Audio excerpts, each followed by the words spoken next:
अध्याय 26 भोजन की सुरक्षा। संपादन। फोन सीटें कुछ सेकंड के लिए शांत थी। वेई शेंग ने अपना मुंह खोला और बड़ी मुश्किल से बोला, क्या तुम किस बारे में मजाक कर रहे हो? क्या मैं भ्रम में हूं? ज्यों हो, क्या तुम वही दोहरा सकते हो जो तुमने अभी कहा? हुओ जुन ने आलस से उसकी ओर देखा। उसके मुंह का कोना तिरस्कार में नीचे खिंच गया, जाहिर तौर पर दोहराने को तैयार नहीं था।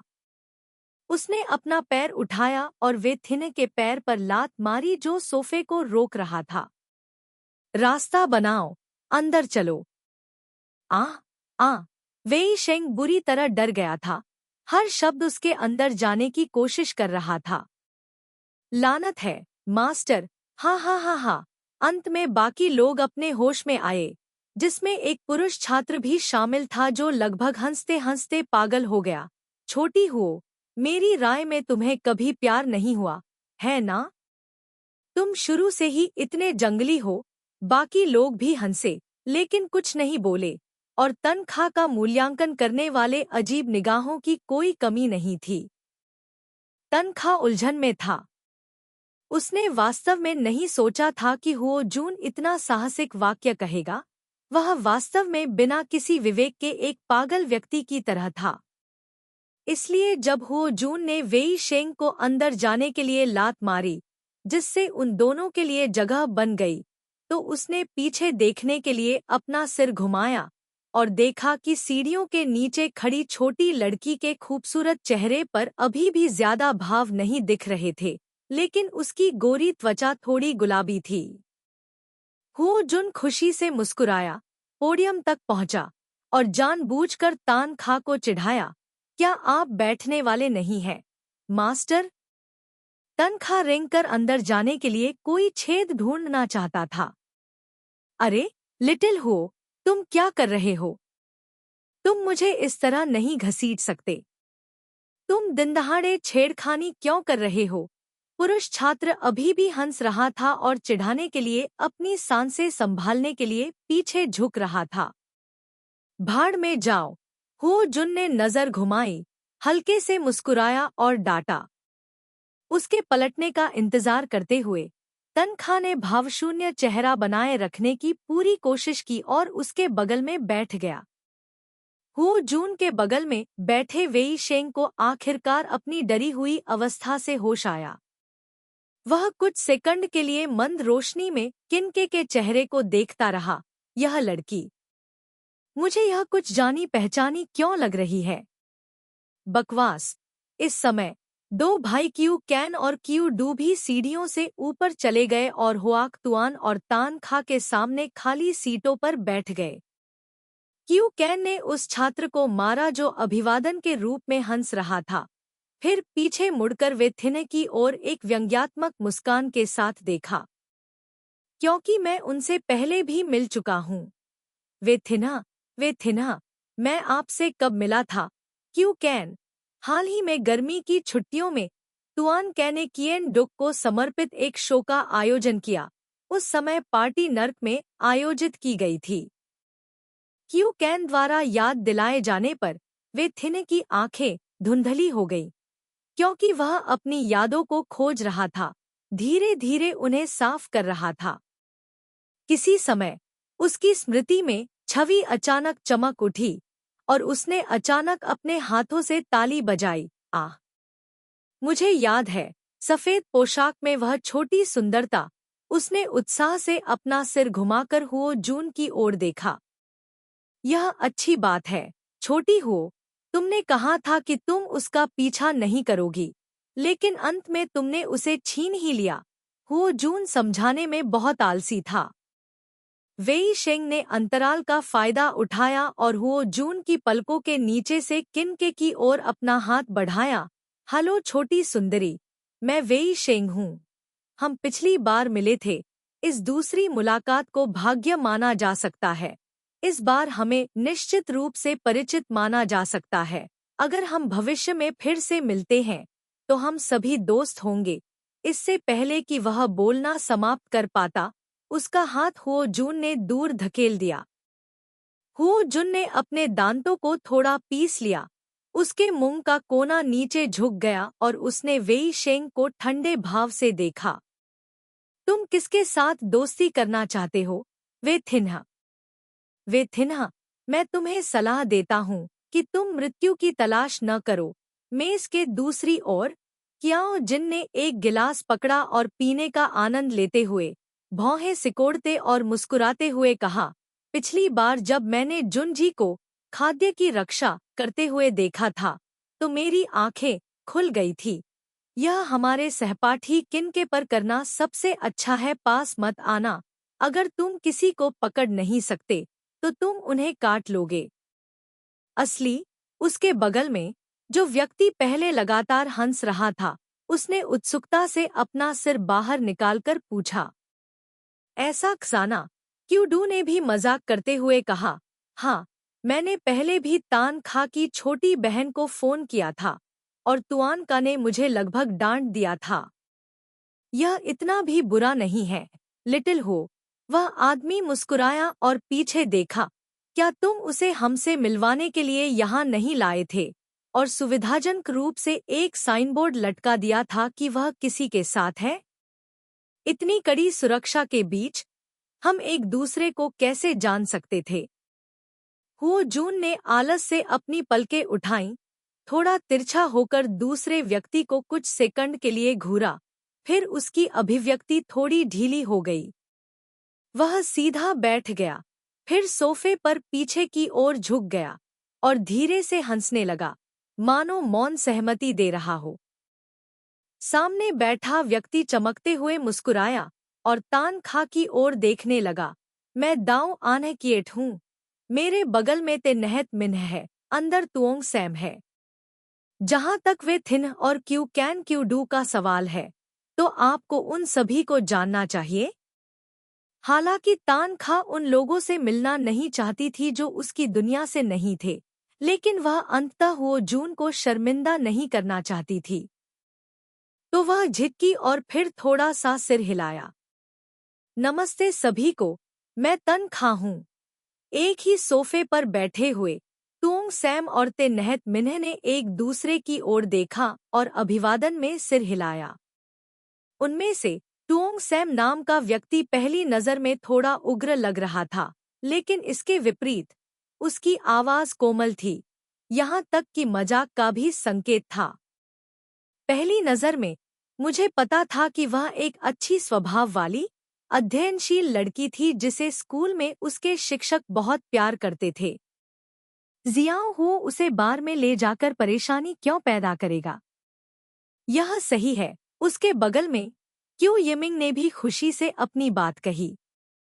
उन्होंने चांदी के फ्रेम वाला चश्मा पहना हुआ था, जिससे वे सुरुचिपूर्ण और विनम्र दिख रहे थे, लेकिन हेल बार की रोशनी और संगीत में वे बेमेल लग रहे थे। हुओ जुन मंद मंद मुस्कुराया। वह उनसे ज्यादा कुछ कहने में आलस्य में था। ऐसी स्थिति में जहां तन खा की आंखें नहीं देख सकती थी, उसने लापरवाही से अपना हाथ उठाया और उसे सोफे की पीठ पर रख दिया जहां तन खा बैठा था। पुरुष छात्र ने अपने मुंह के कोने को थोड़ा ऊपर उठाया, थोड़ा तिरस्कारपूर्ण और उत्तेजक ढंग से मुस्कुराया। उसकी अभिमानी आंखें उन पर घूम गईं। एक दूसरे को जानना खत्म हो गया। विपरीत दिशा में दाऊ आन कियट ने अपनी मुस्कुराहट वापस ले ली, अपना सिर हिलाया और अपने बगल में क्यू कैन के कंधे को थपथपाते हुए आह भरी। आप सही कह रहे हैं, मैंने उसे कभी इस तरह भोजन की रक्षा करते नहीं देखा। यह चिढ़ाने वाला स्वर बिल्कुल भी छिपा नहीं था। हुओ जून ने इसे सुना, लेकिन परवाह नहीं की। उसने बगल की ओर देखा और अपनी आवाज धीमी कर ली। अगर तुम मुझसे कुछ पूछना चाहते हो तो पूछ सकते हो। तान खा ने भौहें सिकोड़ी, आसपास के माहौल पर नजर डाली और दाऊ आन की तथा दूसरी तरफ खड़े अन्य लोगों की आंखों पर भी, जो कभी कभी इधर देख रहे थे। वह थोड़ा हिचकिचाई, अपना सिर घुमाकर हुओ जून की ओर देखा। क्या हम दूसरी जगह जा सकते हैं? हुओ जून दंग रह गया। तान खा ने कहा, यहाँ बहुत अधिक लोग हैं। हो जून ने कुछ सेकंड के लिए उसकी ओर देखा और सिर हिलाया। ठीक है, हो जुन और तान खा खड़े हो गए। मुझे कुछ काम है, मैं कुछ ही मिनटों में वापस आ जाऊंगा। हाँ, आस-पास खड़े दूसरे लोग दंग रह गए। हो जून ने उन्हें प्रतिक्रिया करने का समय नहीं दिया। वह तनख्वाह के साथ सीढ़ियों से नीचे चला गया और बार के सबसे शांत कोने में चला गया। दोनों आकृतियों को देखते हुए दाऊ आन कियट ने अपनी ठोड़ी उनकी ओर उठाई और क्यू कैन से पूछा, जो उसके बगल में बैठा था। गंभीर। क्यू कैन ने फ्रूट वाइन का एक घूंट लिया। अगर मामला गंभीर नहीं है तो क्या इसे लाया जा सकता है? दाऊ आन कियट। मुझे समझ नहीं आया। क्यू कैन, इसमें न समझने वाली क्या बात है? मैंने इस बारे में नहीं सोचा था। सोफे पर क्यूई यिमिंग ने अपना चांदी के फ्रेम वाला चश्मा उठाया और हंसने लगा। क्या हम पहले से ही अनुमान नहीं लगा रहे थे? हो जून बहुत पागल है। उसे वश में करने के लिए उसके पास किस तरह की प्रतिभा होनी चाहिए?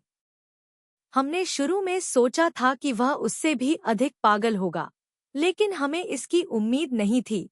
तुओंग सैम, मुझे आश्चर्य है कि वो परिवार कैसी प्रतिक्रिया देगा। जैसे ही ये शब्द कहे गए, मेज पर बैठे सभी लोग चुप हो गए। आर पार। हो जून आखिरकार कोने में पियानो के सामने रुक गया।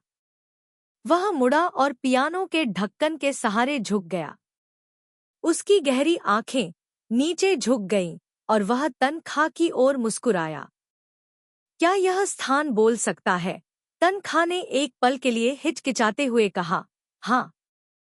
आप क्या पूछना चाहते हैं? तनख्वाह ने धीरे से अपनी आंखें उठाईं और हुओ तुआन की आंखों से आंखें मिलाईं। शब्द दर शब्द उसने धीरे से पूछा, क्या आपका तुकू शहर में हुओ परिवार के साथ कोई रिश्ता है? अध्याय 27, उसका कबूलनामा। संपादन। फोन। क्या आपका तुकू शहर में हुओ परिवार के साथ कोई संबंध है? छोटी लड़की की बातें सुनने के बाद हुओ जुन ने अचानक थोड़ा सा मुंह सिकोड़ लिया। मैं हुओ परिवार को जानता हूँ। जानना? तनख्वाह ने सिर हिलाया। तो तुम्हें किसने बताया कि मेरे भाई का हुओ परिवार से रिश्ता हो सकता है? हुओ जुन ने अपनी आंखें सिकोड़ ली। हुओ जिंगयान? तनख्वाह कुछ सेकंड के लिए चुप रहा, फिर अपना सिर हिलाया। उसने केवल इतना कहा कि वह और मैं एक दूसरे को जानते हैं। और कुछ नहीं? हाँ। तो फिर आप हुओ परिवार के बारे में कैसे जानते हैं? जब हुओ जुन ने यह कहा तो उसकी काली आंखों में भावनाएं स्पष्ट रूप से डूब गईं, यहाँ तक कि उनमें मुस्कान भी ठंडी पड़ गई। तनख्वाह ने चुपचाप उसकी ओर देखा। कुछ सेकंड के लिए इस तरह एक दूसरे का सामना करते हुए छोटी लड़की ने धीरे से अपनी आंखें नीची कर ली। मैं आपको नहीं बता सकती, लेकिन मुझे पता है। मुझे पता है कि उसका हो परिवार के साथ रिश्ता है, क्योंकि उसने कहा कि वह आपको जानता है, इसलिए मैं आपसे पूछने आई हूँ। हो जुन धीरे से हंसा। वह हंसी तेज संगीत के साथ मिलकर कानों में पड़ रही थी और अपने साथ असामान्य रूप से कुछ भारी डूबती हुई भावनाएं भी ले जा रही थी। तनख्वाह की आंखें हिल गईं और जब उसे होश आया तो उसने पाया कि हुओ जून पहले से ही नीचे झुक गया था। उनकी आंखों के बीच की दूरी कम हो गई थी। इतनी नजदीकी से ऐसा लग रहा था कि वह दूसरे पक्ष की आंखों में अपना प्रतिबिंब साफ देख सकता था। हुओ जून ने मुस्कुराते हुए पूछा, तुमने मुझे यह नहीं बताया कि तुम हुओ परिवार के बारे में क्यों जानते हो, बल्कि इसके बजाय मुझसे यह पूछने आए थे कि हुओ परिवार के साथ मेरा क्या रिश्ता है। क्या यह अनुचित नहीं है? तनख्वाह ने अपने होंठ भींच लिए। वह थोड़ा असहज महसूस करने लगी और दूसरी ओर देखने लगी। क्षमा करें, लेकिन यह मेरे लिए बहुत महत्वपूर्ण है। किनके ने फिर से उसे देखने के लिए अपना सिर उठाया। आपने पहले कहा था जब तक मैं आपके साथ चलूंगा, मैं चाहे जो भी पूछूं, आप मुझे जवाब देंगे। हाँ, मैंने कहा था। हु जुन ने अपनी आंखें सिकोड़ ली और आलसी ढंग से मुस्कुराया। तो क्या आप निश्चित हैं कि आप केवल यही पूछना चाहते हैं? सही। तनखा ने भारी स्वर में सिर हिलाया और साथ ही अनजाने में अपनी उंगलियां भींच ली। उसकी आंखें छात्र के पतले और सुंदर होठों पर टिकी थीं। वह उसके उत्तर की प्रतीक्षा कर रही थी, जिससे वह घबरा रही थी। कुछ सेकंड बाद, मैं हूँ परिवार की नाजायज संतान हूँ। एक पल के लिए अपनी सांस रोककर तान खा ने आश्चर्य से अपना सिर उठाया और हुओ जुन को देखा। तुम हो? हाँ, तुमने सही सुना। हुओ जुन उदासीनता से मुस्कुराया। केवल उसकी जेठ काली पुतलियां गहरी हो गईं, एक क्रूर इरादे को छुपाते हुए। छोटी लड़की के अविश्वास भरे भाव को देखकर हुओ जुन की आंखें चमक उठीं और वह जल्दी से हंस पड़ा। तुम नाजायज बच्चों के साथ भेदभाव करती हो? नहीं। काफी देर बाद तनखा को फिर से अपनी आवाज मिली।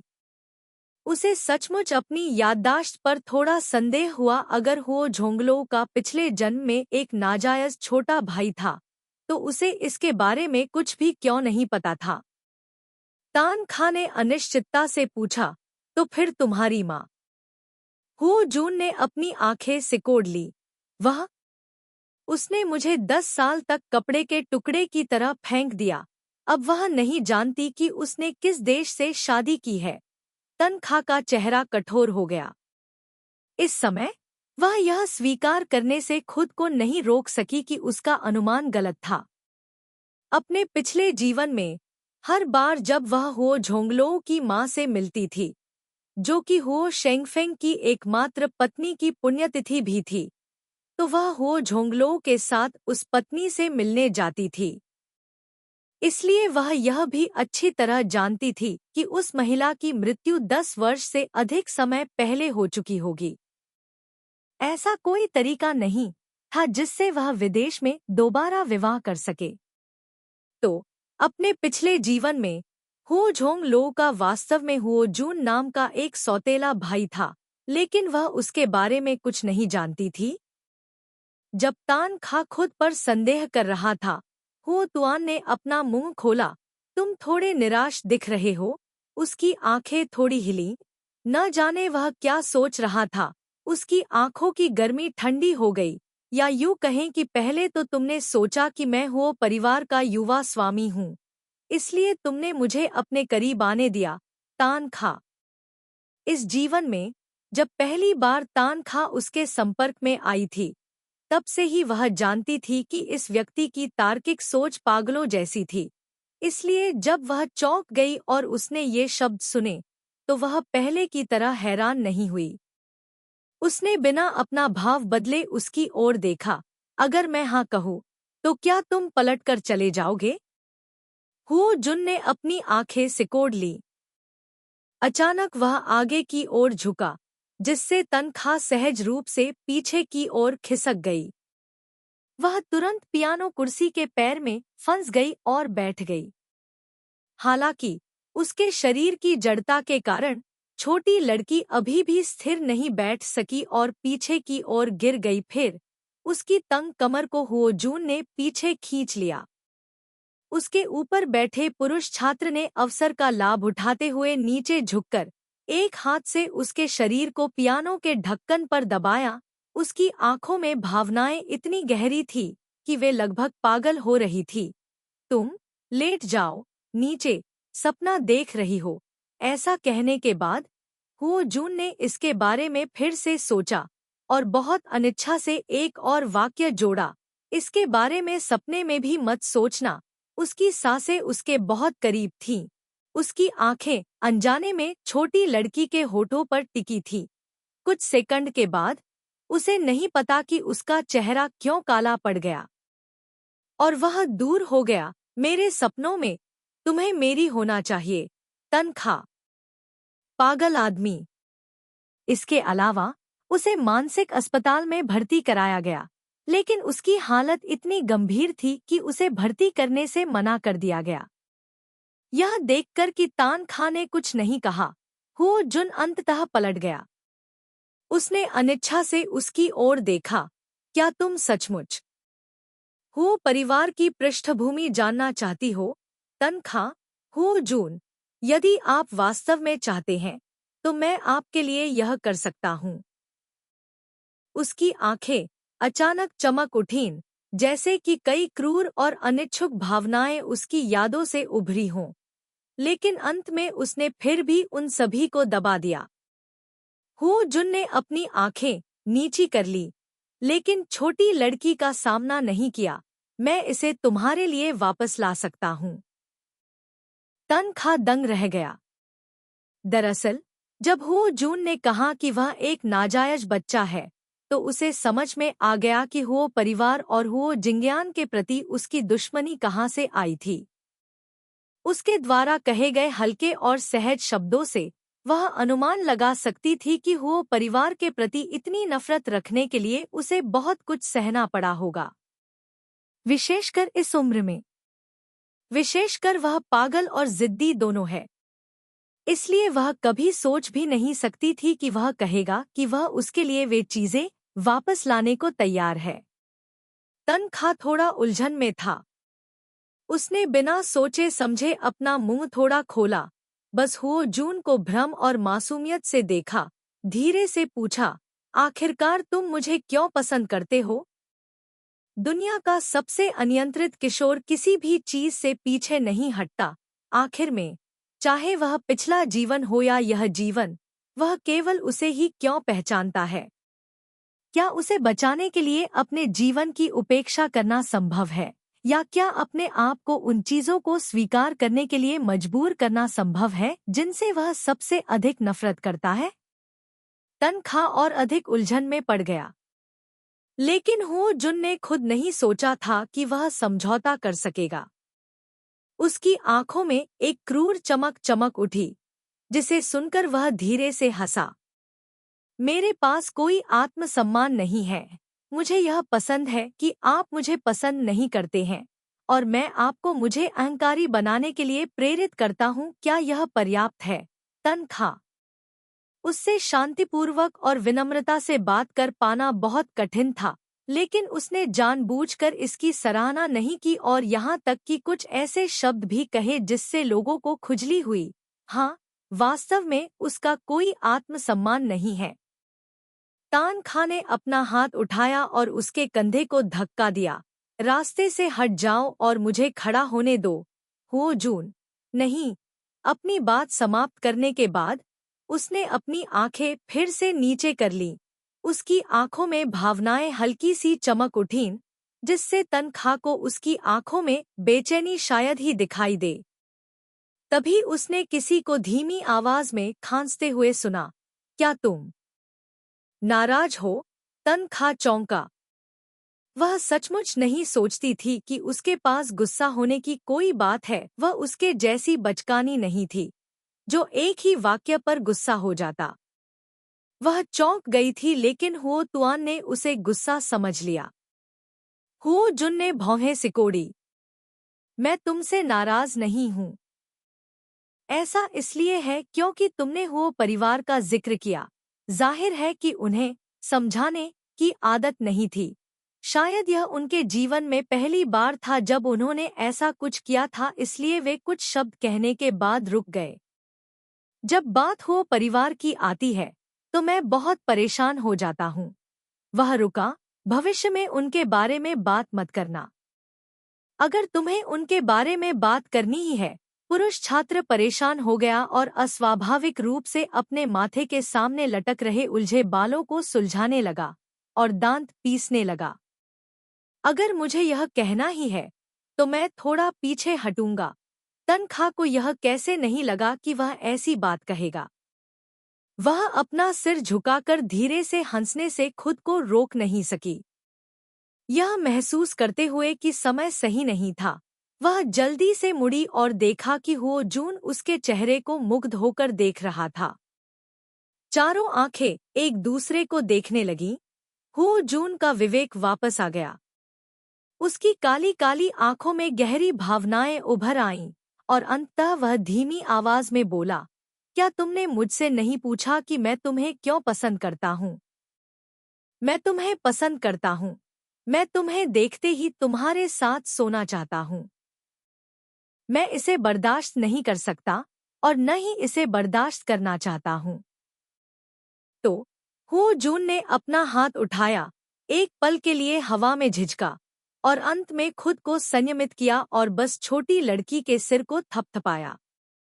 मुझे तुम्हें पसंद करने के लिए किसी कारण की आवश्यकता नहीं है। मुझे तुम्हें नापसंद करने के लिए किसी कारण की आवश्यकता नहीं है। अध्याय 28 तुआन का अब और मत देखो। इसे देखने से तुम्हें इसे खाने में मदद नहीं मिलेगी। संपादन फून फून। हाल ही में किएन डुक हाई स्कूल के शिक्षक और छात्र डरे हुए महसूस कर रहे हैं। पिछले महीने में ऐसा लगता है कि हो जुन के साथ उनकी मुठभेड़ की आवृत्ति थोड़ी अधिक हो गई है। अगर यह पहले होता तो यह भावना होती कि किसी के साथ जल्द ही बुरा होगा, लेकिन अब ऐसा लग रहा था कि कुछ गड़बड़ है। लगभग एक महीने तक लगातार हो जुन को देखने के बाद छात्र सभी चिंतित और सतर्क थे, लेकिन स्कूल का मैदान अभी भी शांत और शांतिपूर्ण था। कुछ भी नहीं हुआ। सबका मूड बहुत बढ़िया है। यह एहसास ऐसा था जैसे बौद्ध चूजों के झुंड में अचानक एक बाज घुस आया हो, जिससे वे चूजे डर गए जो आमतौर पर जोर जोर से चहचहाते थे और जोर से सांस लेने की हिम्मत नहीं जुटा पाते थे। इसलिए किएन डुक हाई स्कूल के पहले महीने का पहला दिन अनुशासनपूर्ण नहीं होगा, लेकिन छात्र इतने आज्ञाकारी होंगे कि ऐसा लगेगा कि वे सम्मान गार्ड के लिए प्रतिस्पर्धा कर रहे हैं। शिक्षा विभाग के प्रमुख बहुत दुखी हुए। सितंबर में 12वीं कक्षा की पहली एलीट कक्षा को लाल झंडा प्रदान किया गया। अक्टूबर के आरंभ में एलीट वर्ग की एक साथ शारीरिक शिक्षा कक्षा थी। स्कूल के बड़े व्यायामशाला के बगल में देर से गर्मियों की धूप अभी भी जमीन पर चमक रही थी। कियाओ जिन ने खुद को समानांतर सलाखों पर लटका लिया, मरने का नाटक करते हुए, भाई जून, इस महीने मेरी जिंदगी इतनी उबाऊ रही है कि पक्षी उड़ने वाले हैं और मेरी हड्डियां जंग खाने वाली हैं। कृपया, क्या आप हमें बाहर जाकर कुछ मौज मस्ती करने की अनुमति दे सकते हैं? जब उसने बातचीत सुनी तो वो जून समानांतर सलाखों पर बैठा था। वह सुंदर शारीरिक अनुपात, लंबी टांगों और अच्छे शारीरिक गुणों के साथ पैदा हुआ था। इस समय पकड़ने की कोई आवश्यकता नहीं थी, बस आलसी ढंग से समानांतर सलाखों पर बैठे थे, दूर तक देखते हुए आंखें घुमा रहे थे, यह न जानते हुए कि वे क्षितिज की ओर देख रहे हैं या क्षितिज के आगे। 10वीं कक्षा के एलीट छात्रों को जिम शिक्षक द्वारा अभ्यास करने के लिए मजबूर किया जा रहा था। आधे दिन तक कोई हलचल न सुनने के बाद क्यू कैन पीछे मुड़े बिना नहीं रह सके। हो जून की निगाहों का अनुसरण करते हुए उसने दूसरी तरफ व्यायामशाला का दृश्य स्पष्ट रूप से देखा। कियाओ जिन ने अपना चेहरा पोंछने के लिए अपना हाथ बढ़ाया। उसने आह भरी। तुआन का अब और मत देखो। देखना बेकार है, इसे वैसे भी खाया नहीं जा सकता। इन शब्दों ने शायद हो जून के दुखते स्थान पर चोट की। उसकी आंखें दुर्भावना से पीछे मुड़ गईं। तुम मेरी मांसपेशियों को फैलाने में मेरी मदद करना चाहते हो? कियाओ जिन ने मासूमियत से कंधे उचका दिए। मैं सच कह रहा हूँ और कुछ नहीं। अभी जूनियर किन के शिक्षकों के दिलों में सबसे अच्छी छात्रा है। मैंने गणित के शिक्षक से सुना है कि उसके गणित के शिक्षक उसे एक गणित प्रतियोगिता में भाग लेने की अनुमति देना चाहते हैं, जो स्कूल के अनुसार केवल कक्षा 11 और उससे ऊपर के छात्रों के लिए है। यह सच है। अब हमें बस तनख्वाह की तरफ से सहमति या असहमति का इंतजार करना है। क्यूडू पेड़ से नीचे उतरी, अपनी आवाज ऊंची की और मुस्कुराते हुए बोली, मुझे याद है पिछली बार स्कूल में मैं भी एक अपवाद बनाना चाहती थी। यह तुम्हारे भाई तुआन की वजह से था। है न? होआक तुआन ने कुछ नहीं कहा, उसकी आंखें थोड़ी सिकुड़ गईं। कियाओ जिन, हाँ हाँ, उस समय का जिक्र मत करो। सावधान रहो, होमरूम टीचर फिर से हमसे नाराज हो गया। उसने इसे पाने के लिए बहुत मेहनत की और दूसरी मासिक परीक्षा के परिणामस्वरूप जून जी ने उसे एक अंडकोश दिया। सभी बहुविकल्पीय प्रश्नों में सभी सही उत्तर भरने से परहेज किया गया और बेतरतीब ढंग से गलत उत्तर भर दिए गए। मैंने सुना है कि अब तक वह टेस्ट पेपर बुरी आत्माओं को दूर भगाने के लिए गणित विभाग के कार्यालय में दीवार पर चिपका हुआ है। हा हा हा हा। कियाओ डू भी हंसा। वे दोनों थोड़ी देर के लिए खुश थे। तभी दरवाजे से 12वीं कक्षा के कुलीन छात्रों का एक समूह जिम में भाग गया। कुछ ही दूरी पर उनकी कक्षा का विश्राम क्षेत्र था। नर्ड्स का समूह 2 समूहों में विभाजित हो गया। सीढ़ियों पर बैठे, किताबें पकड़े हुए और अकेले ही अध्ययन कर रहे थे। पुरुष छात्र दौड़कर अंदर आया और उसने हुओ जून और अन्य 3 को देखा। उसके चेहरे का रंग तुरंत बदल गया। उसने हुओ जून को भाई तुआन कहकर पुकारा, फिर सावधानी से चक्कर लगाया और आराम करने वाले स्थान की ओर भागा। स्वर्ण पदक पोस्ट किया गया है। उसने अभी अपनी आवाज ऊंची की ही थी कि उसे याद आया कि हुओ जून और बाकी लोग उसके पीछे थे। उसने जल्दी से अपनी आवाज कम की और स्कूल के गुंडों के समूह से कहा, पिछले महीने के परीक्षा परिणाम अभी पोस्ट किए गए हैं। यह सुनकर अकादमिक प्रतिभाओं के समूह ने अपनी पढ़ाई बंद कर दी। कक्षा में उपस्थित लोग एक दूसरे को देखने लगे, विशेषकर आगे की पंक्ति में बैठे लोग जो एक दूसरे से प्रतिस्पर्धा कर रहे थे। उनकी आंखों में चमक आने लगी। पहले तो सभी लोग बिना हिले डुले खड़े रहे। कुछ सेकंड बाद अन्य छात्र उठकर जिम के बाहर गोल्डन बोर्ड एरिया की ओर चल दिए। तभी उनमें से एक छात्र, जो खुद को और अधिक नहीं रोक पाया, उठकर चला गया। इसके प्रभाव से लगभग पूरा अभिजात वर्ग बाहर हो गया। क्यू कैन क्यू डू एक दूसरे के कंधों पर झुके और उत्साह को देखा। बोलते बोलते बीच में ही उसे अचानक लगा कि उसके बगल की जमीन थोड़ी हिल रही है। सबसे नजदीक खड़े क्यू कैन ने अपना सिर घुमाया, वह स्तब्ध रह गया। भाई तुआन, तुम क्या कर रहे हो? हुओ तुआन ने अपनी टोपी के बटन लगाने के लिए मुड़कर देखा। उसकी आंखें थोड़ी सिकुड़ी हुई थीं। उसकी आवाज सूरज की रोशनी से सुस्त थी। क्या कोई सोने की सूची नहीं है? सूची को देखो। कियाओ कैन, कियाओ डू। कुछ सेकंड बाद कियाओ कैन ने सावधानीपूर्वक और दर्द से अपना मुंह खोला। तुआन का, क्या तुम भूल गए? पिछले महीने परीक्षा के दौरान तुम पूरे समय सोते रहे। हुओ जून ने हल्के से मुस्कुराते हुए कियाओ जिन की ओर देखा, जैसे कि वह मानसिक रूप से विक्षिप्त हो। तुम्हें किसने बताया कि मैं अपना पेपर देखना चाहता हूँ? कियाओ जिन कुछ सेकंड के लिए चुप रहा, फिर फुसफुसाया, यह सही है। हर बार जब आप अपना पेपर जमा करेंगे तो आपको पता चल जाएगा कि आपको पूरे अंक मिलेंगे या शून्य। इसके विपरीत क्यू डू को बस थोड़ा सा देखने की जरूरत थी और वह समझ गया। यह सुनकर वह भी मुस्कुराया। तुआन का, क्या तुम जूनियर टैन था से मिलने जाना चाहते हो? हाँ। हुओ जुन ने अपनी टोपी खींची और जाने के लिए मुड़ा।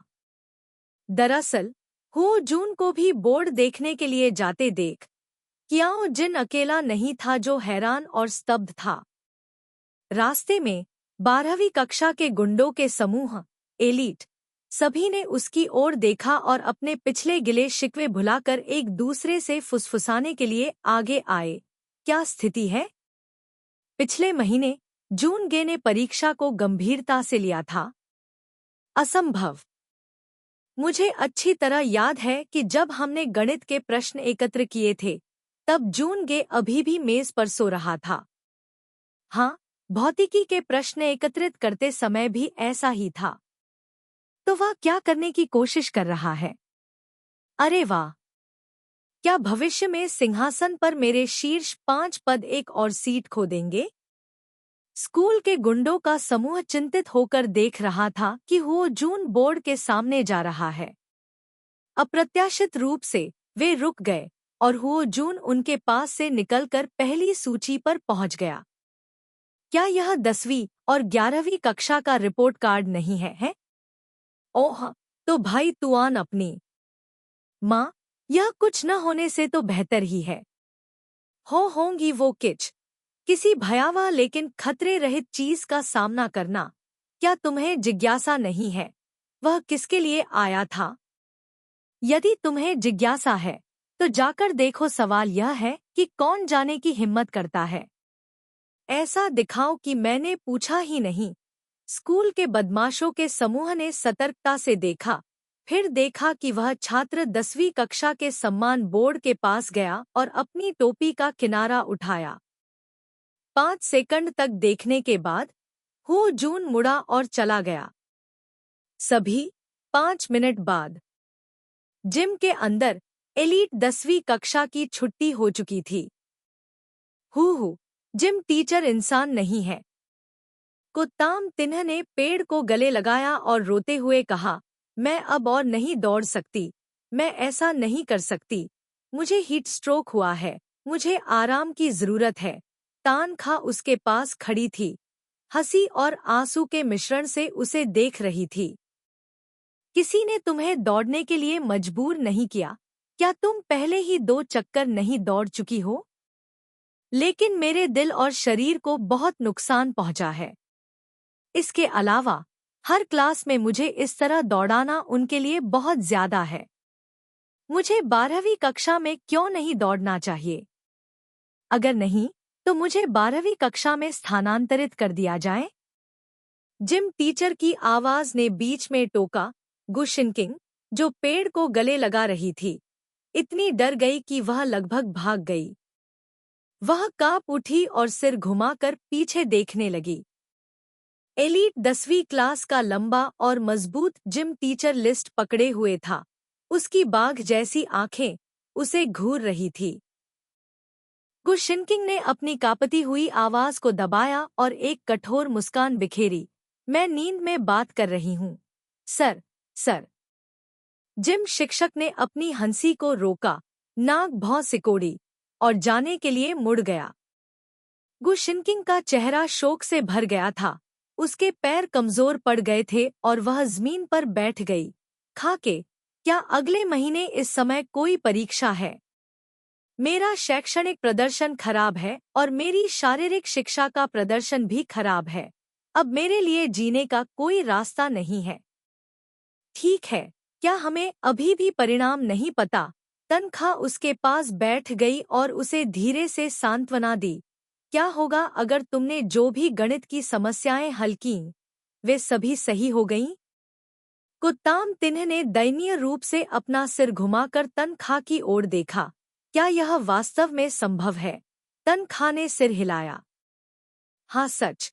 जैसे ही उसने बोलना समाप्त किया, उसकी आंखों के सामने अचानक अंधेरा छा गया। गुशिनकिंग ने उसे गले लगाने के लिए दौड़ लगाई। बल इतना अधिक था कि किनके का गला लगभग उसकी लार में ही घुट गया। हो, खा, तुम बहुत अच्छे हो। मैं तुम्हारी शैक्षणिक प्रतिभा और प्रथम श्रेणी की आभा को पकड़ना चाहता हूँ। मुझे उम्मीद है कि मैं इस बार अपनी परीक्षाओं में अच्छा करूँगा, अन्यथा स्कूल शुरू होने के ठीक बाद एक उल्टी गिनती की परीक्षा है और मेरी माँ मुझे मार डालेगी। खांसी। अचानक एक हल्की खांसी ने गुशिनकिंग के शांतिपूर्ण पल को बाधित कर दिया। उसने अपनी नाक की नोक को रगड़ा और सीधे बैठ गई। जो व्यक्ति आया था उसे घूरना चाहती थी, लेकिन फिर उसने हुओ जून के ठंडे, सुंदर चेहरे को देखा। पुरुष छात्र ने काले रंग का स्वेटपैंट पहना हुआ था, उसी रंग की एक बेसबॉल टोपी, जिसका किनारा नीचे दबा हुआ था। आंखें नीचे झुकाए हुए लड़कियों को देखते हुए मुस्कुरा रहा था। उसकी नज़र गुशिनकिंग पर पड़ी जो कि ध्यानमग्न था। हुओ जून ने अपना हाथ जेब से बाहर निकाला और अपनी उंगली से इशारा किया। को ताम तिन्ह हैरान थी। उसने अपनी नाक की नोक की ओर इशारा करते हुए कहा, मैं? हाँ, हो जुन ने आलस से जवाब दिया।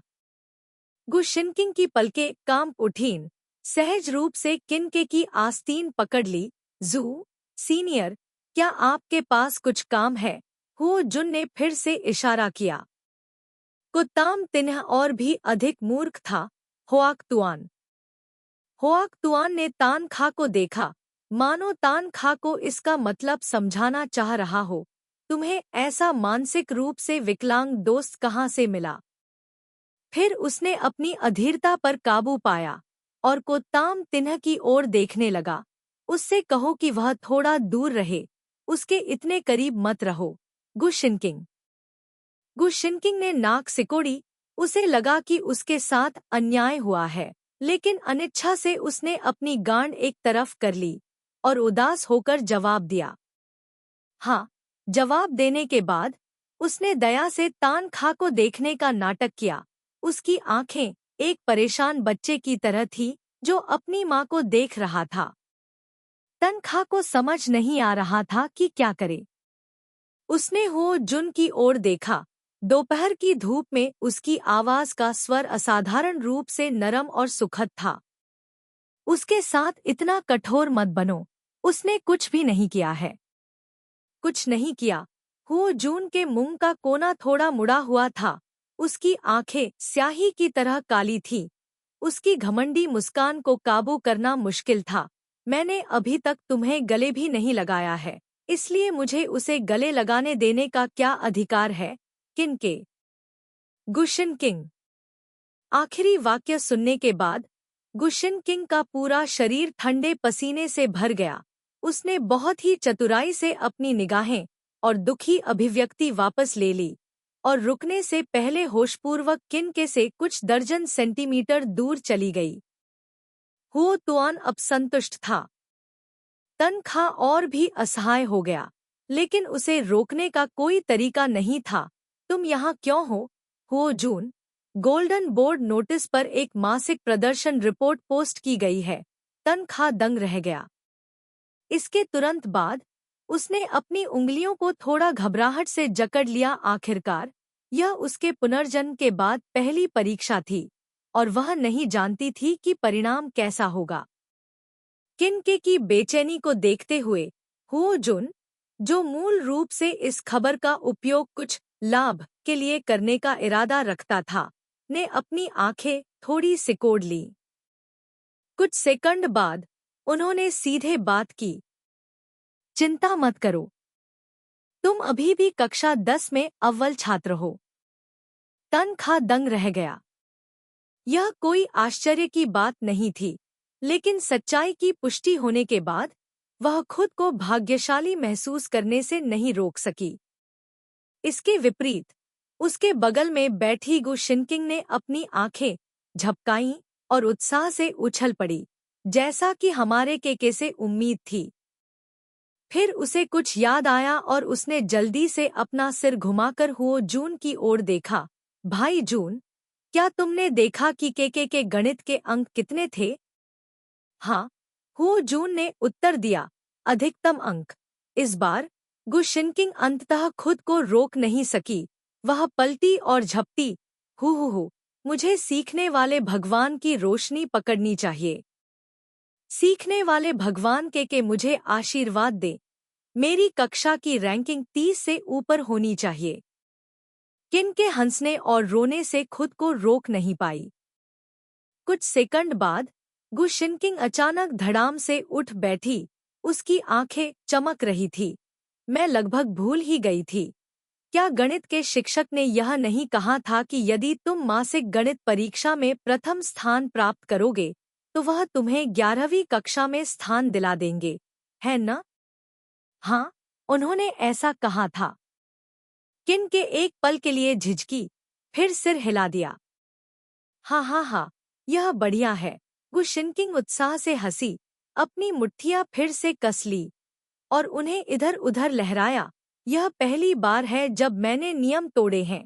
तुम्हें नहीं पता कि यह सुनने के बाद मेरी कक्षा के छात्र गुस्से से मरने वाले हैं और ऐसे लोग भी हैं जो तुम्हारी पीठ पीछे तुम्हारे बारे में बुरी बातें करते हैं। हम्फ। इस बार तुम्हारे परीक्षा परिणामों के साथ वे निश्चित रूप से तब तक पिटेंगे जब तक उनके चेहरे सूज न जाए। किन के ठहाके लगाकर हंसा। उन तुच्छ लोगों के कारण क्रोधित होने की कोई आवश्यकता नहीं है जो केवल आपकी पीठ पीछे आलोचना और ईर्ष्या करने का साहस करते हैं। वे इसके योग्य नहीं हैं। कुत्ताम तिन्ह ने सिर हिलाया, फिर हिचकिचाया। लेकिन उन सभी ने कहा कि यदि इस बार तुम्हें स्थान मिल गया तो मुझे डर है कि हमें 11वीं कक्षा से एक वरिष्ठ या वरिष्ठ को बाहर करना पड़ेगा। यह सुनकर तनखा दंग रह गया। अगर उसे सही याद है तो अपने पिछले जन्म में किनयान को 11वीं कक्षा की प्रतियोगिता सूची में अंतिम स्थान मिला था। अध्याय 29 प्रतिरोध। संपादन। फोन शाम को जैसे ही तनखा ने तन परिवार के दरवाजे में प्रवेश किया, उसने महसूस किया कि माहौल सामान्य नहीं था। उसने अपना सिर उठाकर लिविंग रूम और डाइनिंग रूम की तरफ देखा। डाइनिंग टेबल पर टैन के माता पिता और टैन येन बैठे थे, धीमी आवाज में कुछ चर्चा कर रहे थे। लेकिन जब उन्होंने उसे घर में घुसते सुना तो वे अचानक चुप हो गए। तनखा की आंखें चमक उठीं। उसने पहले ही अपने दिल में कारण का अनुमान लगा लिया था, लेकिन उसने कुछ नहीं कहा, बस ध्यान न देने का नाटक किया। प्रवेश द्वार पर खड़ी रही, अपने जूते बदले, अपना बैग रखा और अपने कमरे की सीढ़ियों की ओर चल दी। भोजन कक्ष से गुजरते समय तनखा ने अपनी आंखें नीची कर ली और भावहीनता से अभिवादन किया। पापा, माँ, बहन, ऐसा कहकर वह ऊपर की ओर चली गई और उसके कदम रुके नहीं। खाने की मेज के पीछे तान हान नगी और एन ट्रुयन फोंग ने एक दूसरे को देखा। एन ट्रुयन फोंग ने अपना मुंह खोला। तियो खा, जल्दी से अपने हाथ धोकर नीचे आकर खाना खाओ। हाँ, तनखा ऊपर चला गया।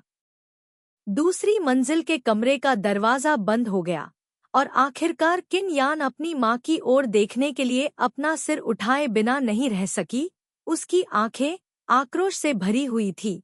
माँ, क्या आपको यकीन है कि आप यह कर सकती हैं? निश्चित रूप से। आन त्रुएन फोंग ने अपना सिर ऊपर नहीं उठाया और उदासीनता से कहा, तनखा हमेशा माँ का बहुत आज्ञाकारी रहा है। चिंता मत करो, माँ उसे प्रतियोगिता का स्थान तुम्हें देने के लिए कहेगी। जल्दी से खाना खाओ। हाँ, तान येन ने लापरवाही से जवाब दिया, लेकिन फिर भी वह अपने दिल की बेचैनी को दबा नहीं पाई। जब उसने अपना सिर उठाया और दूसरी मंजिल पर बंद दरवाजे की ओर देखा तो उसकी आंखें उलझी हुई थी। पहले उसने यह भी सोचा था कि वह तनखा को पूरी तरह से देख सकती है और अपनी हथेली में इस बेवकूफ छोटी बहन के साथ आसानी से खेल भी सकती है। लेकिन एक रात में सब कुछ बदल गया। तनखा से जुड़ी हर बात उसे दुखी कर रही थी और ऐसा लग रहा था कि यह सब तब से शुरू हुआ जब उसने हाई स्कूल की पढ़ाई पूरी की थी। अब उसे सचमुच विश्वास नहीं होता कि वह अब तनखा का किरदार निभा सकती है और वह अपनी छोटी बहन की आंखों के पीछे छिपे विचारों को भी नहीं देख पाती, जिसे वह मासूम और अज्ञानी समझती थी।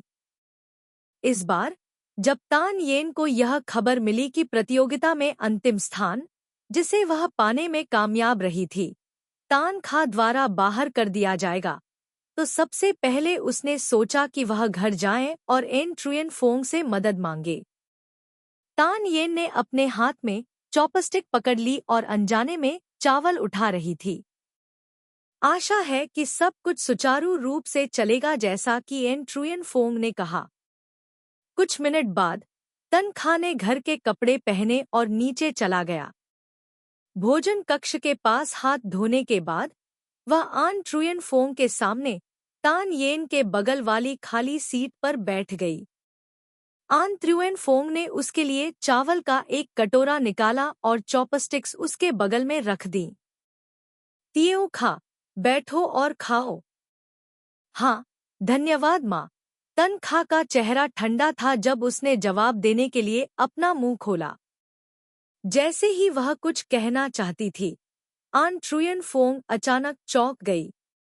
उसने एक बार अजीब तरह से तान खा को देखा। उसे नहीं पता था कि यह उसका भ्रम था या नहीं, लेकिन उसे लगा कि आज तान खा का शरीर पहले से अलग था। इन त्रुएन फोंग को कुछ भी अजीब नहीं दिखाई दिया, इसलिए उसने इसके बारे में ज्यादा नहीं सोचा। उसने अपना कटोरा और चॉपस्टिक्स उठाया और खाते हुए उसने पूछा, तियो खा, हाल ही में स्कूल में तुम्हारा प्रदर्शन कैसा रहा? क्या तुम अपने आप को ढाल रही हो? तनखा, सब ठीक है। एन ट्रुयन फोंग, यह अच्छी बात है। माँ ने येन येन से सुना कि तुम्हारे स्कूल ने पिछले महीने की परीक्षा के परिणाम घोषित कर दिए हैं। तान खा, हाँ, यह आज ही आया है। एन ट्रुयन फोंग, येन येन ने कहा कि तुमने 10वीं कक्षा में प्रथम स्थान प्राप्त किया है। क्या तुम कुछ खरीदना चाहते हो? तुम्हारे माता पिता तुम्हारे लिए इनाम के रूप में इसे खरीदेंगे। तान खा की चॉपस्टिक हवा में रुक गई, लेकिन बिना किसी निशान के उसने तुरंत उन्हें ढक दिया। मुझे कुछ नहीं चाहिए, माँ। आन त्रुएन फोंग को सिर हिलाने की आदत पड़ गई।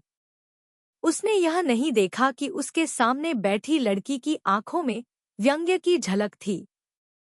यह व्यंग्य न केवल किन परिवार के माता पिता पर था, बल्कि इससे भी अधिक किन के स्वयं का उपहास कर रहा था। वह अपने पिछले जीवन में कितना भोला और मूर्ख था। पिछले जन्म में अनगिनत बार तान हान नगी और एन ट्रुयन फोंग अभी अभी उसके स्वास्थ्य के बारे में पूछते हुए, चिंतित दिखते हुए और पूछते हुए आए थे कि क्या उसे किसी चीज की आवश्यकता है। हर बार तनखा इस ईमानदार स्नेह से प्रभावित हो जाती थी, लेकिन उसने कभी नहीं सोचा था कि जब एन त्रुयन फोंग और उसकी पत्नी तन येन के लिए चीजें खरीदते थे, तो उन्होंने कभी तन येन से नहीं पूछा, क्या तुम्हें यह चाहिए या नहीं। उसने उससे इसलिए पूछा क्योंकि वह उसके विनम्र इनकार का इंतजार कर रहा था, ताकि वह स्थिति का लाभ उठा सके और उसे परेशान न कर सके। पिछले जन्म में मैं उस झूठे प्यार से धोखा खा गया था। यह व्यर्थ नहीं था कि मैं खाली हाथ रह गया। तनखा की आंखों में भावनाएं ठंडी पड़ गईं। इस बार जो चीजें उसकी हैं, चाहे वो उसके माता पिता की विरासत हो या प्रतियोगिता कोटा हो, कोई भी उसे उससे छीनने के बारे में नहीं सोच सकता। भोजन के अंत में चुपचाप एन ट्रुयन फोंग ने अपनी चॉपस्टिक नीचे रख दी और आखिरकार वह कह ही दिया जो वह कहना चाहता था। जियो के, मैंने यान यान से सुना है कि तुम्हारे गणित के अध्यापक तुम्हारे लिए अपवाद बनाने जा रहे हैं और प्रतियोगिता में भाग लेने के लिए तुम्हें 11वीं कक्षा में स्थान देंगे, है न? हाँ, किनके ने भावशून्यता से उत्तर दिया। उसने सचमुच ऐसा कहा था। बगल में तन येन चुपके से तनाव में आ गया। मदद नहीं कर सका, लेकिन अपने सिर को उठाने के लिए एन ट्रुयन फोंग को देखा। इन त्रुएन फोंग ने उसे आश्वस्त करने वाली नजर से देखा, फिर पीछे मुड़कर तन खा को मुस्कुराता हुआ चेहरा दिखाया। तियो खा बहुत बढ़िया है, भले ही वह सोना हो, वह हमेशा चमकती रहेगी। माँ जानती है कि किएन डुक हाई स्कूल में शिक्षक उसका सम्मान करेंगे। तन खा ने अपनी आंखें ऊपर नहीं उठाईं, वह अभी भी अपना खाना खा रहा था। धन्यवाद माँ। इस वाक्य ने आसपास का माहौल शांत कर दिया, जिससे अन त्रुएन फोंग का गला भर आया। उसने सहज रूप से भौहें सिकोड़ी, लेकिन जल्दी से अपनी भावनाओं को नियंत्रित किया और आगे कहा, एक बात है जिसके बारे में शायद तुम नहीं जानते हो। अगर हम तुम्हें 11वीं कक्षा में जगह देना चाहते हैं, तो हम निश्चित रूप से आखिरी व्यक्ति को फेल कर देंगे। दुर्भाग्य से यह आखिरी व्यक्ति तुम्हारी बड़ी बहन है, जो कड़ी मेहनत करना नहीं जानती। आन त्रुएन फोंग ने बोलना समाप्त किया, बोलना बंद किया और तान खा की ओर आशा भरी नजरों से देखा। यदि यह पहले होता, तो तन खा निश्चित रूप से यह कहने की पहल करता कि वह इसे छोड़ना चाहता है। इस बिंदु पर एन ट्रुएन फोंग बहुत आश्वस्त था। लेकिन इस बार वह इंतजार करती रही, तब तक इंतजार करती रही जब तक उसके चेहरे पर मुस्कान नहीं फीकी पड़ गई। फिर किन के द्वारा धीरे धीरे अपना सिर ऊपर उठाने का इंतजार किया, जिससे एक मासूम लेकिन संदिग्ध भाव प्रकट हुआ। आखिरी व्यक्ति तुम थी। किनके ने अपना सिर घुमाकर किन यान की ओर देखा, माफी मांगते हुए मुस्कुराई। यह वास्तव में दुर्भाग्यपूर्ण था। मेज पर बैठी तान हान नगी अभी भी ठीक थी, लेकिन एन ट्रुएन फोंग और तान येन की माँ और बेटी दोनों के भाव बदल गए। आन त्रुएन फोंग ने और भी अधिक भौहें सिकोड़ ली। उसे विश्वास नहीं हुआ कि उसने पहले ही ऐसा कह दिया था। किनके उसकी बात सुनने से खुद को नहीं रोक सका, इसलिए अभी किनके उसके साथ मूर्खता का नाटक कर रहा था। अपनी दत्तक बेटी के बारे में सोचते हुए, जो हमेशा से मूर्ख थी, लेकिन अब उसने अपने नुकीले दांत और पंजे दिखाने शुरू कर दिए थे। एन ट्रुएन फोंग की अभिव्यक्ति तुरंत भद्दी हो गई, खासकर कुछ मिनट पहले जब वह अभी भी अपनी बेटी के सामने थी, यह गारंटी देते हुए कि वह तनख्वाह को दबा सकती है। ऐसा सोचते हुए एन ट्रुएन फोंग फिर से मुस्कुराई। ज्यो के यह इस तरह है, देखो, तुम इस साल केवल 10वीं कक्षा में हो और तुम्हारा स्कूल तुम्हें केवल 11वीं कक्षा तक ही सीमित रखता है, तो उनके अपने सिद्धांत होने चाहिए, है ना? हाँ, तनख्वाह ने बिना सिर उठाए लापरवाही से उत्तर दिया। येन चुआनफेंग की अभिव्यक्ति गहरी हो गई। उसने चुपके से अपने दांत पीस लिए, फिर भी उसके चेहरे पर एक मुस्कान बनी रही क्योंकि उसने सलाह दी। वास्तव में सिद्धांत बहुत सरल है। 11वीं कक्षा से शुरू करके आप आधिकारिक तौर पर कॉलेज प्रवेश परीक्षा की तैयारी शुरू कर सकते हैं। आपको एक आखिरी तैयारी करने की आवश्यकता है, इसलिए अभी आपकी बहन, वह समय है जब उसे इस कोटे की सबसे अधिक आवश्यकता है और आप परीक्षा की तैयारी के लिए 11वीं कक्षा तक पूरी तरह से इंतजार कर सकते हैं। इस तरह आप अपनी ऊर्जा को और भी अधिक केंद्रित कर सकते हैं। हाँ सही, तनख्वाह ने सिर हिलाया। इन त्रुएन फोंग अपने दिल में खुश था। जैसे ही वह कोशिश जारी रखने वाला था, उसने देखा कि सामने वाली छोटी लड़की ने धीरे से अपनी आंखें ऊपर उठाईं। तो तुम मुझसे क्या करवाना चाहते हो? येन चुआनफेंग की आंखों में मुस्कान आ गई। जाओ अपने गणित के शिक्षक से कहो कि तुम अभी तैयार नहीं हो, इसलिए तुम इस बार नहीं जाओगे। वह स्थान अभी भी मूल व्यक्ति के लिए छोड़ दिया जाएगा। इन त्रुएन फोंग की बोलने की गति बहुत तेज थी और उन्हें अचानक महसूस हुआ कि उनकी प्रतिक्रिया स्पष्ट रूप से एक पक्ष की ओर पक्षपातपूर्ण थी। उसने इसे छुपाने के लिए तुरंत मुस्कुरा दी। इस तरह मैं आसानी से शिक्षक के सामने एक परिपक्व छाप बना सकता हूँ।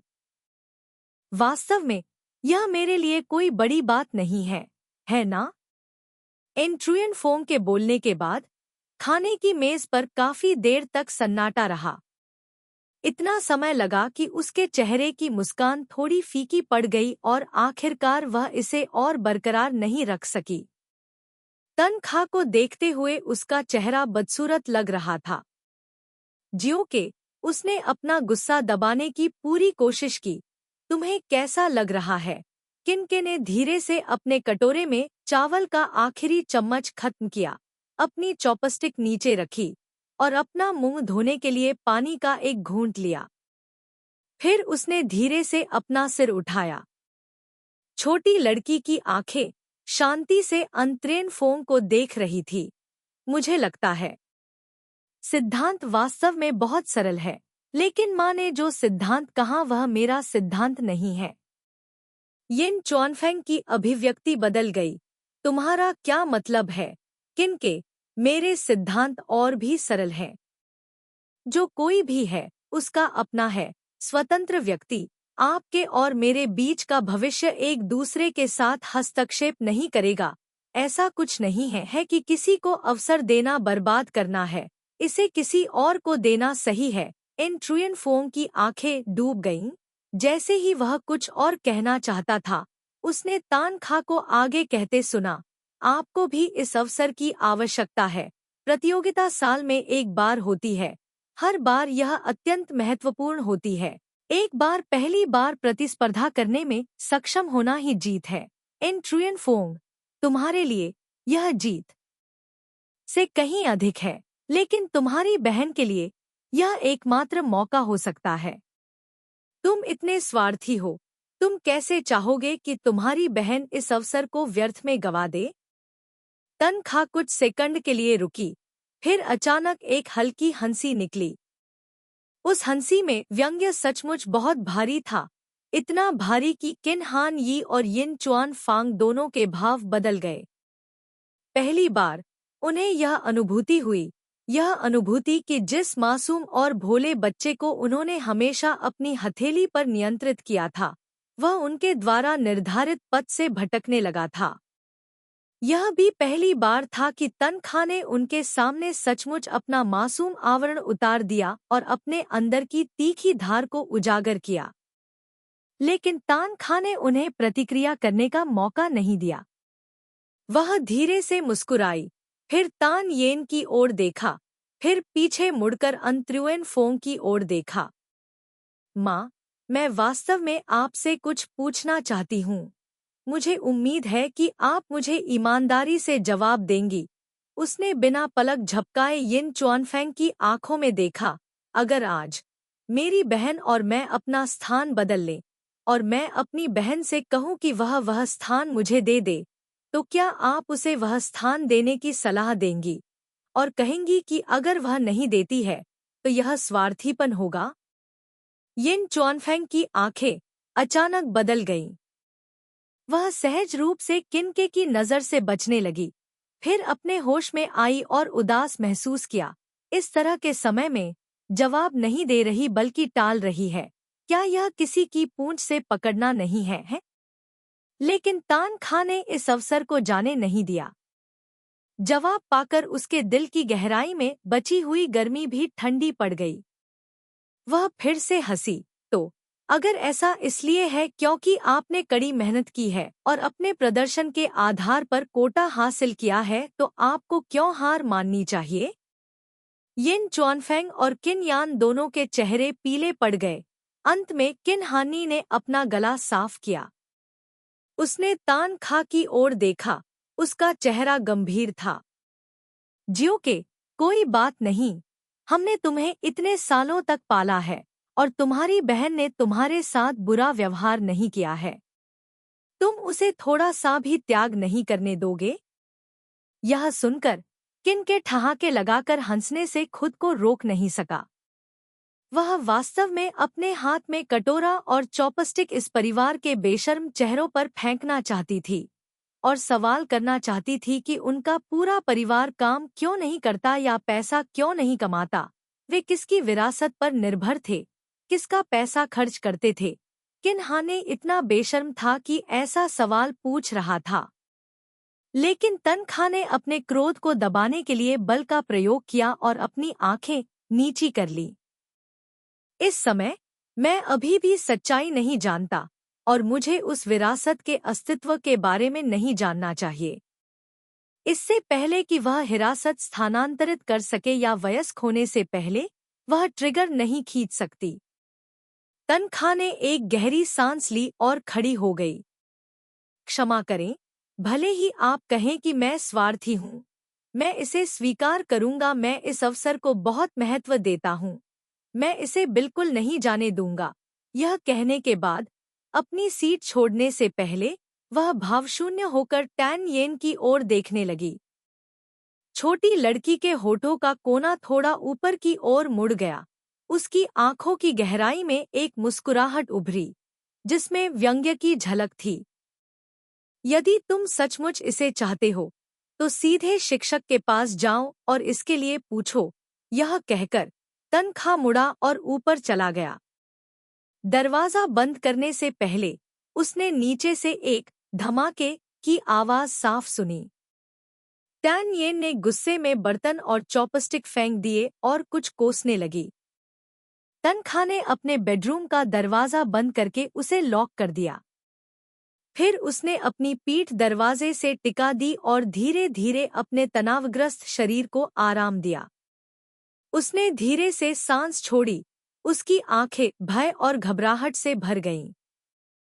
भले ही यह उसका पिछला जीवन था या यह जीवन, यह पहली बार था जब उसने किन परिवार में अपने माता पिता के खिलाफ खुले तौर पर विद्रोह किया था।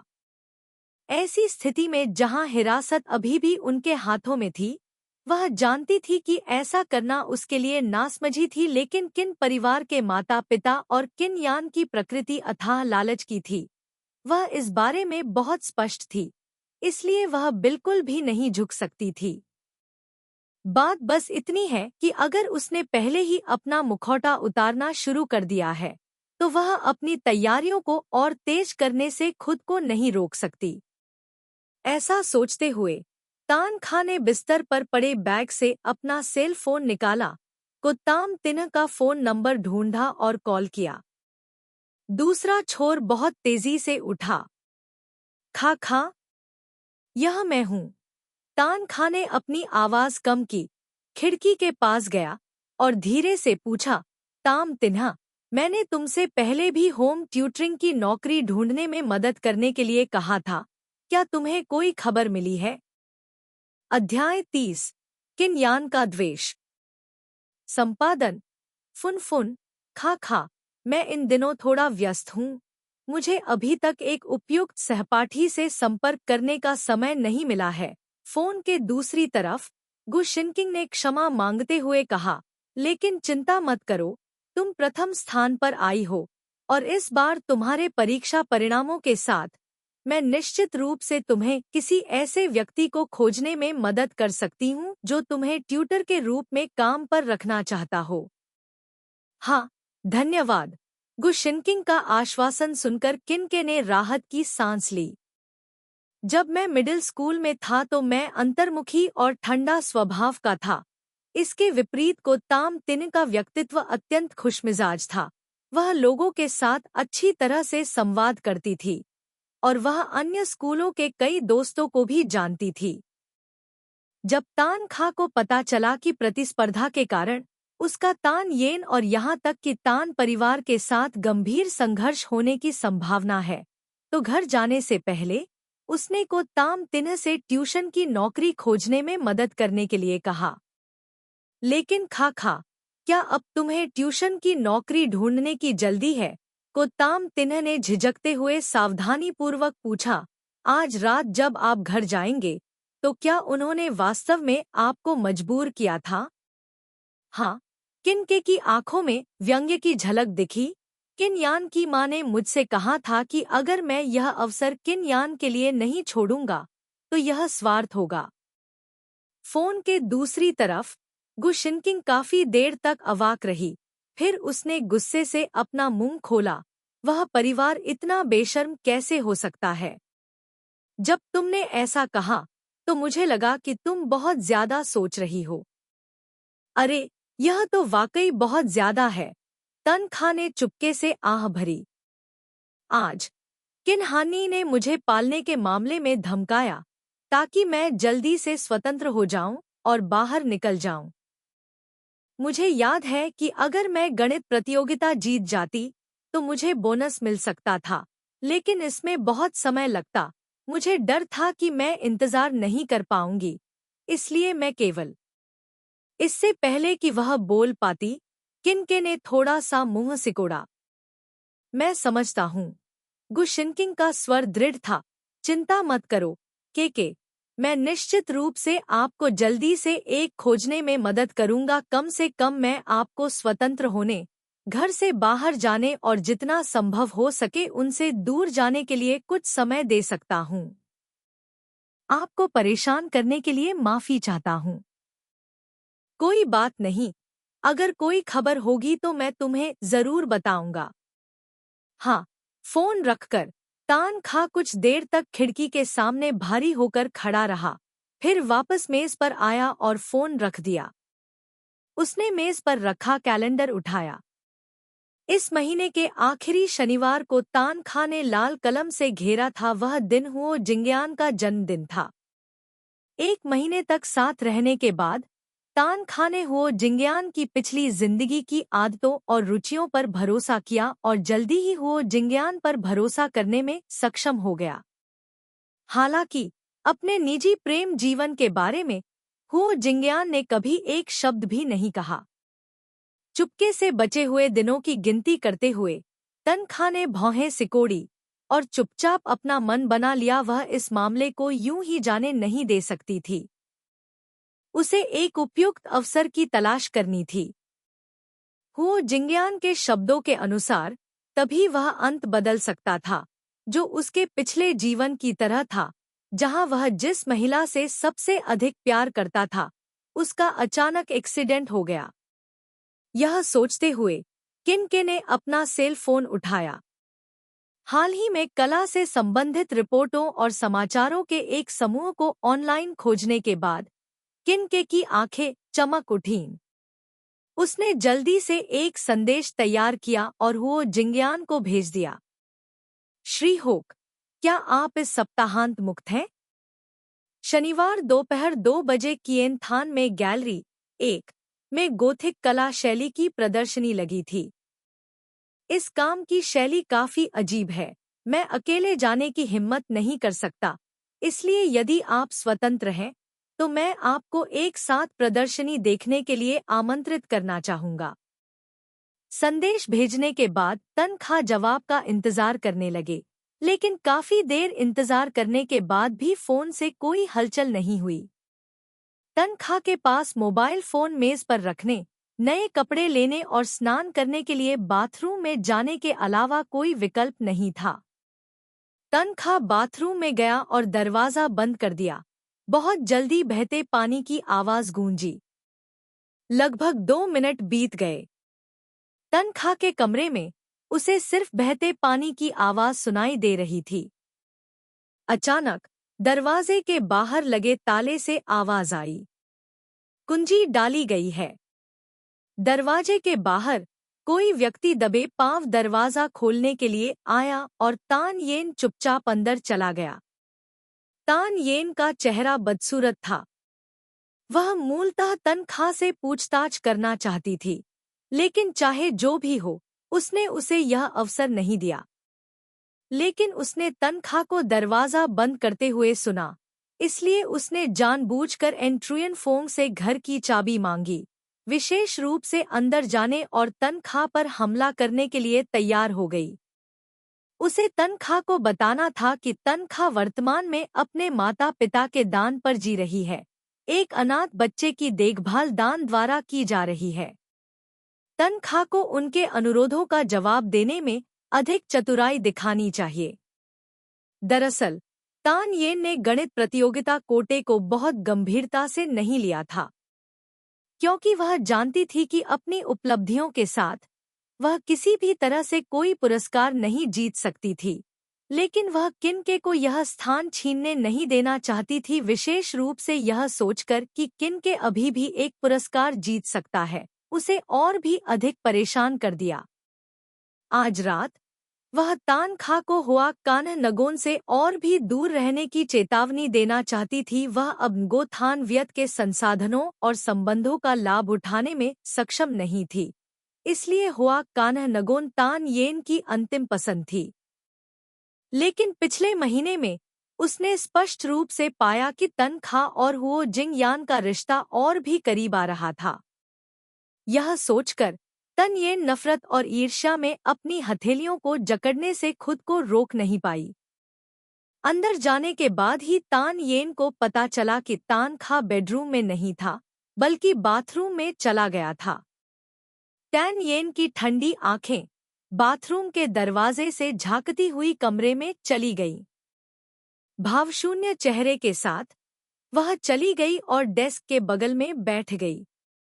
उसने लापरवाही से चाबियां मेज पर फेंक दी, अपनी दोनों बाहें एक दूसरे पर चढ़ा ली और अपनी कुर्सी पर पीछे की ओर झुककर अपनी मुद्रा ठीक कर ली। वह तन खा को बताना चाहती थी कि असली बेटी कौन है, इस घर का असली मालिक कौन है।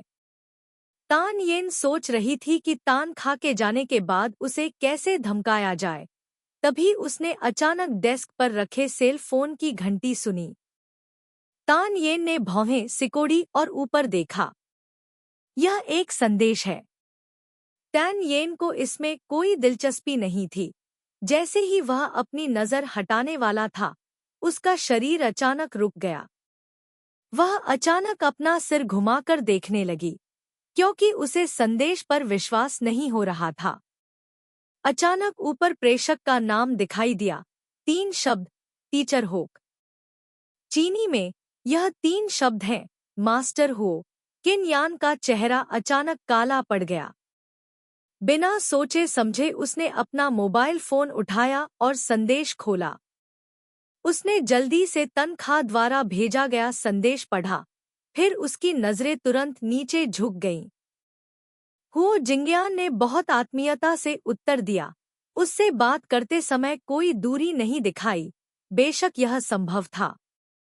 गॉथिक शैली एक गलत कदम था क्योंकि पुनर्जागरण कलाकारों को बर्बर और बेतुकी कला का लेबल दिया गया था, लेकिन शिक्षक ऐसा नहीं सोचते थे। किसी भी मामले में इसकी उत्पत्ति बहुत पहले हुई थी। मूर्तिकला शैली जो आभूषणों को ढकने के बहाने के रूप में उपयोग नहीं करती है, वास्तव में इसका आकर्षण है। यदि आप रुचि रखते हैं तो हम उस दिन गैलरी में थोड़ी और बात कर सकते हैं। किन यान ने इस पैराग्राफ के प्रत्येक शब्द को बार बार पढ़ा, जब तक कि वह उसे लगभग याद न कर ले। उसकी आंखें घृणा से भरी हुई थी। लगभग मुड़ी हुई, वह बाथरूम की ओर देख रही थी जहां बहते पानी की आवाज अभी भी गूंज रही थी। दोबारा। हर बार जब वह अपनी इच्छा पूरी करने के लिए सारे प्रयास करती, लेकिन सफल नहीं हो पाती, तो तनख्वाह हमेशा उसे आसानी से प्राप्त कर लेती। आखिर तनख्वाह किस पर निर्भर है? वह तो बस एक अनाथ है, उसके पास कुछ भी नहीं है। तनख्वाह को उसके साथ प्रतिस्पर्धा करने का क्या अधिकार है? तान येन लगभग पागलपन की हद तक क्रोधित हो गया था। वह उठ खड़ी हुई और तनख्वाह से पूछने के लिए बाथरूम में जाने ही वाली थी, लेकिन 2 कदम चलने के बाद उसे अचानक कुछ याद आया और वह रुक गई। कुछ सेकंड तक स्थिर खड़े रहने के बाद टैन येन की आंखों में विकृत और घृणित रोशनी धीरे धीरे कम हो गई। जब उसने तनख्वाह के मोबाइल फोन को देखा जो उसके हाथ में कसकर पकड़ा हुआ था, तो उसके चेहरे पर उलझन थी। काफी देर तक हिचकिचाने के बाद तान येन ने अंततः अपना मन बना लिया। प्रश्न पूछने से कुछ नहीं बदल सकता। स्कूल में तनख्वाह पानी में मछली की तरह था, केवल उसकी प्रसिद्ध उपलब्धियों और हुओ जुन के संरक्षण के कारण। यदि इसके विपरीत यह हुओ जुन को अपमानित करता है। किन यान की आंखों में एक ठंडी मुस्कान प्रकट हुई। उसने जल्दी से तनख्वाह का सेल फोन मेज पर छोड़ दिया, जगह साफ की, फिर अपना सेल फोन निकाला और उसे साइलेंट मोड पर कर दिया तथा स्क्रीन पर आए 2 संदेशों का स्क्रीनशॉट ले लिया। सब कुछ समाप्त करने के बाद टैन येन ने अपना फोन वापस संदेश इंटरफेस पर लगा दिया तथा जो संदेश उसने अभी अभी पढ़ा था उसे अनरीड में बदल दिया। फिर उसने कुर्सी को वापस उसकी जगह पर धकेल दिया, चाबी ली और चुपचाप बाहर चली गई। जब दरवाजा बंद हो गया, तब भी टैन येन बाहर से दरवाजा बंद करने के लिए चाबी का धीरे से इस्तेमाल करना नहीं भूला। शांत कमरे में बाहर के अंधेरे से प्रकाश को अलग करने वाले पर्दे स्थिर रहे। ऐसा लगता है जैसे यहाँ कभी कोई आया ही नहीं। अगला दिन शुक्रवार है। स्कूल खत्म होने से एक रात पहले तान येन तेजी से ऊपर की मंजिल पर गया, जहां एक एलीट क्लास चल रही थी। यह 12वीं कक्षा की एलीट कक्षा थी। दरवाजे के बाहर गलियारा शांत था, केवल कुछ पुरुष छात्र खिड़कियों पर झुके हुए थे, जो पास ही स्थित फुटबॉल मैदान और शहर के रात्रि आकाश में पड़ रही धुंधली चांदनी को देखते हुए हंस रहे थे या धीमी आवाज में बातें कर रहे थे। कियांडे हाई स्कूल में किन यान को बहुत मशहूर माना जाता था। वह अपनी छवि बनाने में भी माहिर थी। हालांकि वह 12वीं कक्षा में थी, लेकिन वहां बहुत से पुरुष छात्र थे जो उसे जानते थे। इसलिए जैसे ही उन्होंने टैन येन को ऊपर जाते देखा, पास के लड़कों ने तुरंत ध्यान दिया। किसी ने हंसते हुए कहा, तान येन, तुम फिर से हमारे भाई तुआन को खोजने आए हो। दुर्लभ, मुझे नहीं लगता कि मैंने तुम्हें इस सेमेस्टर में देखा है। तान येन ने अपने बाल कान के पीछे किए और धीरे से मुस्कुराने लगी।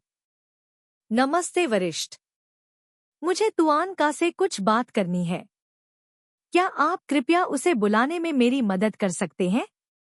वरिष्ठ तान येन, मैं भी आपकी बहुत मदद करना चाहता हूँ, लेकिन दुर्भाग्य से भाई तुआन मेरी बात नहीं सुनता। पुरुष छात्र ने हंसते हुए कहा, तो कृपया सीनियर हुओ जून को बताएं, बस कहें। किन यान की आंखें चमक उठीं, उसकी आंखों की गहराई में ठंडक भयावह थी। उसने अपना सिर झुका लिया और ठंडी हंसी हंसने लगी। मुझे उनसे, कक्षा 10 की एलीट में मेरे सहपाठी किन के से और हमारे कला प्रशंसा कक्षा के शिक्षक हुओ जिंग यान से कुछ चर्चा करनी है। वे सभी एक दूसरे से संबंधित हैं। नोट: गॉथिक कला शैली। एक, गॉथिक कला एक कला आंदोलन है जो 12वीं शताब्दी में फ्रांस में रोमन कला से विकसित हुआ, जो गॉथिक वास्तुकला के साथ ही विकसित हुआ। गॉथिक कला शीघ्र ही पूरे पश्चिमी यूरोप में फैल गई, लगभग पूरे आल्प्स के उत्तर में, लेकिन इटली की शास्त्रीय शैलियों पर इसका बहुत कम प्रभाव पड़ा। कई स्थानों पर, विशेषकर जर्मनी में, गॉथिक कला का प्रचलन 16वीं शताब्दी तक जारी रहा। उसके बाद इसे पुनर्जागरण कला में समाहित कर लिया गया। गॉथिक कला के मुख्य घटकों में मूर्तिकला, चित्रकला, चित्रित कांच, भित्तिचित्र और पांडुलिपि सजावट शामिल है। गोथिक कला से पुनर्जागरण कला या इसके विपरीत आसानी से पहचाने जाने योग्य परिवर्तन, इस कलात्मक काल को स्पष्ट रूप से परिभाषित करने के लिए प्रयुक्त एक विशेषता है। प्रथम गॉथिक कृतियां मठों या गिरिजाघरों की दीवारों पर बनी मूर्तियां थीं। ईसाई मूर्तियां अक्सर बाइबिल की कहानियों को प्रतिबिंबित करती हैं। वर्जिन मैरी की मूर्ति एक विशिष्ट उदाहरण है। एक प्रतीकात्मक मूर्ति से यह एक ऐसी मूर्ति में परिवर्तित हो गई है जो स्पष्ट रूप से एक दयालु माँ की छवि दिखाती है, जो अपने बच्चे को अपनी बाहों में पकड़े हुए है और एक महान महिला की पवित्रता और परिष्कार को व्यक्त करती है। विकिपीडिया के अनुसार